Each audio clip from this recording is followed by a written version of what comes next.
జరిగింది ఇప్పుడు అయిపోయిందంటే అయిపోయిందా గట్టిగా తీస్తున్నారండి.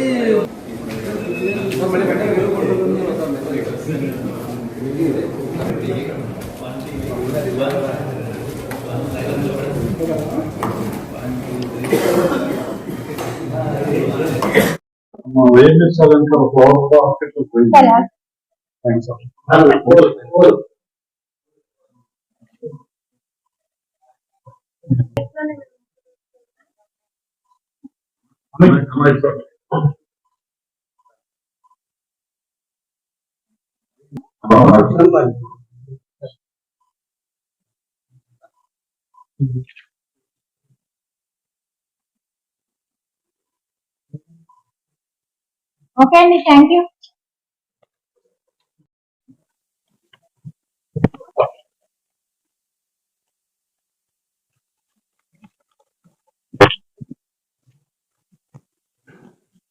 Good morning to all. మీకందరికీ తెలిసిందే మన స్టేట్ మొత్తంలో ఏపీ పోలీసులు ఒక పాలసీ తీసుకుని ఒక టోల్ ఫ్రీ నెంబర్ పెట్టి మిస్సింగ్ ఫోన్స్ ని మనం కంప్లైంట్ తీసుకొని రికార్డ్ చేసి ఇవ్వడం జరుగుతుంది. ఏలూరు జిల్లాలో కూడా ఇప్పటికీ 10 సార్లు మనం మిస్సింగ్ ఫోన్స్ కంప్లైంట్ మీద రికార్డ్ చేసి ఇవ్వడం జరిగింది. ఇప్పుడు 11వ మనం టోటల్ 130 ఫోన్స్ డిసెంబర్ జనవరి నెలలో పోలేదని వచ్చిన కంప్లైంట్స్ లో 130 ఫోన్ రికవరీ చేసి ఇవ్వడం జరుగుతుంది. వీటి విలువ నియర్లీ 20 lakhs రూపీస్.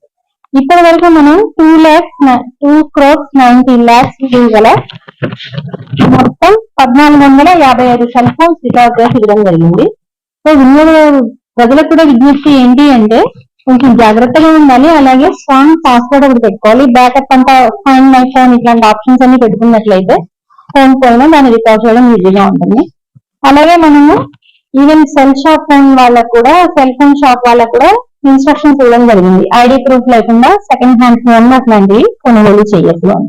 ఒకవేళ కొంచెం అప్రమత్తంగా ఉన్నట్లయితే ఈ సెల్ ఫోన్ పోవడం అన్నది తగ్గుతుంది. తర్వాత ఎలక్షన్స్ దగ్గరలో వస్తున్నాయి కాబట్టి మా విజ్ఞప్తి మీ ద్వారా ప్రజలకు, ఎస్పెషల్లీ వాట్సాప్లలో, social media, Facebook, Twitter, Instagram లో మీరు పోస్ట్ చేసే మెసేజ్లు యాజ్ వెల్ as షేర్ చేసే మెసేజ్ విషయంలో కొంచెం జాగ్రత్తగా ఉండండి.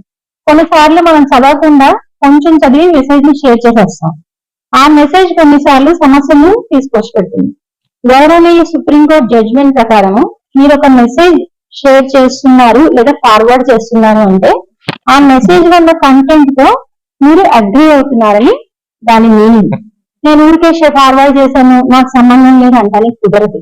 కాబట్టి ఎలక్షన్లు వచ్చినాయి కాబట్టి ఎలాంటి ఉద్రిక్తతను రేపట్టే పోస్టులు కానీ, అలాగే ఫేక్ న్యూస్ కానీ ఇట్లాంటివి పోస్ట్ చేసినా వాటిని ఫార్వర్డ్ చేసిన చట్టపరమైన చర్యలు ఉంటాయి. కాబట్టి ఏదైనా మెసేజ్ ని ఫార్వర్డ్ చేసే ముందు 1-10 సార్లు చదివి దాంట్లో కాంట్రవర్షియల్ కంటెంట్ లేకపోతే మాత్రమే ఫార్వర్డ్ చేయాల్సిందిగా కోరుతున్నాం. అలాగే రేపు 27వ తారీఖున జేఏసీ వాళ్ళు చలో విజయవాడ ఒకటి పెట్టారు, మీకు కూడా తెలుసు. దానికి విజయవాడ పోలీసులు అనుమతి నిరాకరించడం జరిగింది. కాబట్టి ఏలూరులో ఉన్న జేఏసీ మెంబర్స్ అందరికీ నా విజ్ఞప్తి ఏంటి అంటే అనుమతి లేని ప్రోగ్రామ్ కి వెళ్లి ఇబ్బందులు పడవద్దు. ఆ తర్వాత కనుక విజయవాడలో కనుక అదుపులోకి తీసుకున్నట్లయితే క్రిమినల్ కేసులు రిజిస్టర్ చేయడం జరుగుతుంది. కాబట్టి మాతో కోఆపరేట్ చేసి ఏదైనా ఉంటే చర్చల ద్వారా చేసుకోవాల్సిందే తప్ప ఇట్లా చలో విజయవాడ ఇచ్చి కొన్ని లక్షల మంది అక్కడ వెళ్ళినట్లయితే ఏమైనా యాంటీ సోషల్ ఎలిమెంట్స్ కనుక ఆ గ్రూప్ లో కనుక ఎంటర్ అయినట్లయితే మనం ఊహించలేని దుష్ఫలితాలు ఉంటాయి. కాబట్టి ఇది ముందు మీరు కలెక్టర్ ఎగ్జిక్యూటివ్ చేసుకోండి, మన గౌరవనీయ కలెక్టర్ గారికి రిప్రజెంటేషన్స్ ఇవ్వండి, అంతే తప్ప చలో విజయవాడని విరమించవలసిందిగా కోరు.